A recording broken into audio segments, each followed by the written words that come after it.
거야? 하고 응. 하고 악어 있어? 여기 그럼 슬슬 때 가자 이제. 출발.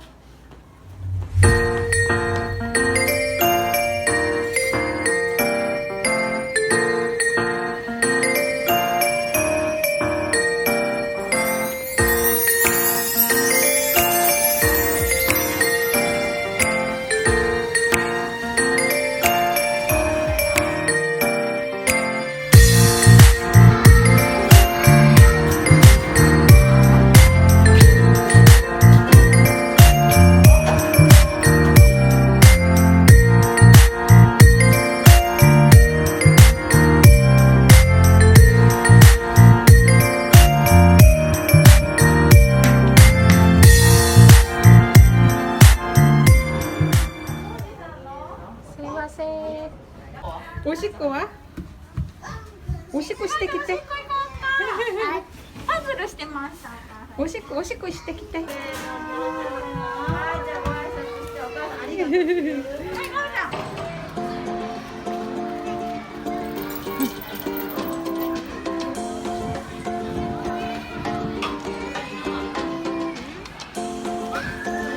다시 매달려봐. 아.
엄마 오라고? 엄마도 왔다. 입이? 아, 집?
뭐야? 어?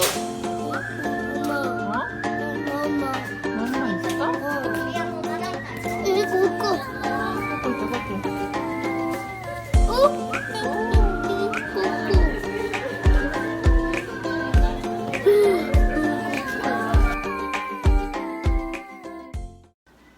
오늘 가온이가 한 달 반 만에 어린이집에 갔다 왔는데요.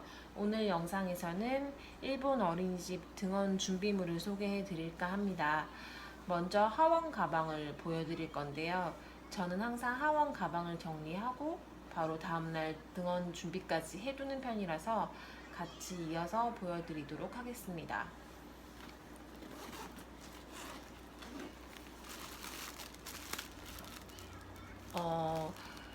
그날 갈아입은 옷이나 사용한 턱받이 등이 들어있어요. 모든 옷에는 다 이름이 써져 있는데요.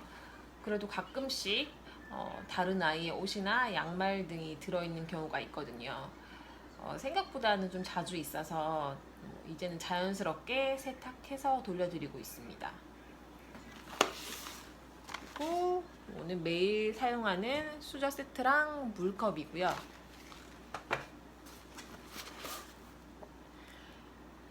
이거는 한 달에 한 번 주시는 애홍이라고 그림책입니다.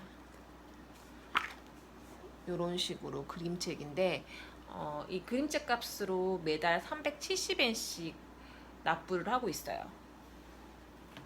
그리고 오랜만에 등원했더니 뭔가 굉장히 많이 들어있는데요. 이거는 뭐 그냥 안내문 같은 거라서 패스하고요.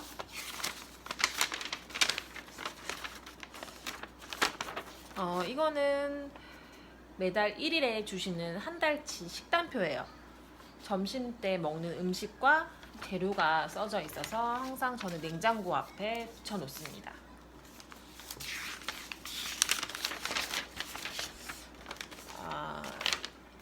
이거는 약간 가정통신문 같은 건데요. 저는 저희 어린이집에 만족하는 편인데 한 가지 아쉬운 점이 있다면 한국 어린이집도 그렇고 일본의 다른 어린이집도 매일매일 활동 사진 같은 거 많이 찍어서 홈페이지에 올려주고 하잖아요. 저희 어린이집은 그런 게 없어요. 그냥 한 달에 한 번 나오는 이런 가정통신문에 아주 작게 사진이 실려 있는데 화질도 별로고 어떤 다른 가온이는 안 찍혀 있는 달도 있어요. 그래서 그런 게 굉장히 좀 아쉽더라고요. 물론 운동회나 소풍 같은 그런 행사 때는 사진 기사분이 오셔가지고 사진 굉장히 많이 찍어 주시긴 하세요. 그리고 이거는 지난번 영상에서도 소개해드렸던 보육일지입니다. 오늘 오랜만에 등원했었는데 오늘은 토마토에 물을 줬다고 합니다.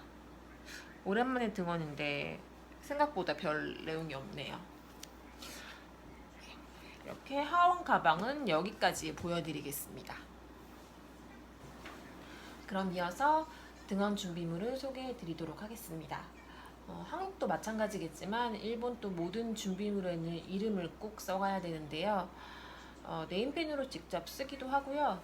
저 같은 경우에는 이런 식으로 이름 도장을 세트로 많이 팔아요. 그래서 이런 거를 이용하고 있습니다. 예를 들어서 일본은 기저귀 하나하나에 꼭 이름을 써가야 되거든요. 그래서 저는 이렇게 도장을 찍어서 보내고 있고요. 제 한국 친구들 인스타 보면 어린이집 등원할 때 엘사 원피스나 그런 캐릭터 옷, 예쁜 캐릭터 옷도 많이 입고 가던데요. 일본은 그런 옷에 대한 제한이 좀 많은 것 같아요. 기본적으로 모든 옷이 아이가 스스로 입고 벗고 하기가 쉬워야 한다고 해서 엘사 원피스 같은 캐릭터 옷은 안 되고요. 안전사고 때문에 지퍼 달린 옷도 안 되고요. 그리고 애들끼리 잡아당겨서 다칠 수도 있다고 해서 모자 달린 옷도 안 돼요. 저희 어린이집은 나시티도 안 된다고 합니다. 정말 기본적인 반팔티만 가능하고 바지도 전부 고무줄 바지여야 해요. 그래서 여벌옷은 티셔츠가 3개 정도, 그리고 반바지가 2개 정도 챙겨가고요. 옷을 많이 가져가는 편인데 거의 다 사용을 하더라고요. 그래서 빨래가 많이 나와요. 그리고 물티슈는 그냥 직접 이름을 써줬습니다. 가온이가 한국 나이로 4살인데요. 올해부터는 본인 숟가락이랑 포크 세트 가져오라고 하셔가지고 아이가 좋아하는 토이스토리 캐릭터로 준비를 했어요. 그리고 물컵도 아이가 좋아하는 미키 캐릭터인데요. 요거는 백엔샵에서 샀어요. 그리고 밥이나 간식 먹을 때 사용하는 턱받이는 2개 정도 챙겨가고요. 혹시나 몰라서 이제 기저귀도 2장 정도 챙겨가요. 그 사용한 기저귀는 집에서 버려야 해서 다 비닐에 담아서 싸줘요. 그래서 기저귀 생활 했을 때는 사용한 기저귀 때문에 하원 가방이 굉장히 무거웠습니다. 그리고 아이가 배변 활동 지금 한참 하는 중이라서 팬티는 여유 있게 3장 정도 들고 가요. 그리고 아까도 보여드린 보육 일지인데요. 등원 한 날에는 이렇게 스티커를 붙여줍니다. 저는 워킹맘이다 보니까 가온이가 돌 지났을 때부터 어린이집에 보냈었는데요. 복직하고 처음 1년은 정말 힘들었어요. 가온이가 아직 어리기도 하고 첫 단체 생활이다 보니까 감기도 많이 걸려오고 열도 자주 났었고요. 일본 어린이집은 원마다 기준이 좀 다를 수는 있겠지만 저희 어린이집은 37.8도가 넘으면 데려가라고 전화가 오거든요. 저는 회사가 좀 멀어서 출근 시간이 1시간 넘게 걸리는데 회사 도착하자마자 데려가라고 전화 와서 바로 조퇴한 적도 많았어요. 확실히 이제 3년 차가 되니까 면역이 좀 생겼는지 열이 거의 안 납니다. 그래서 여기 보시면 결석한 날이 없어요. 가온이가 그만큼 잘 적응해주고 있다는 얘기라서 참 고맙습니다. 이 정도가 매일매일 들고 가는 준비물입니다. 그럼 소개는 이 정도까지만 할게요.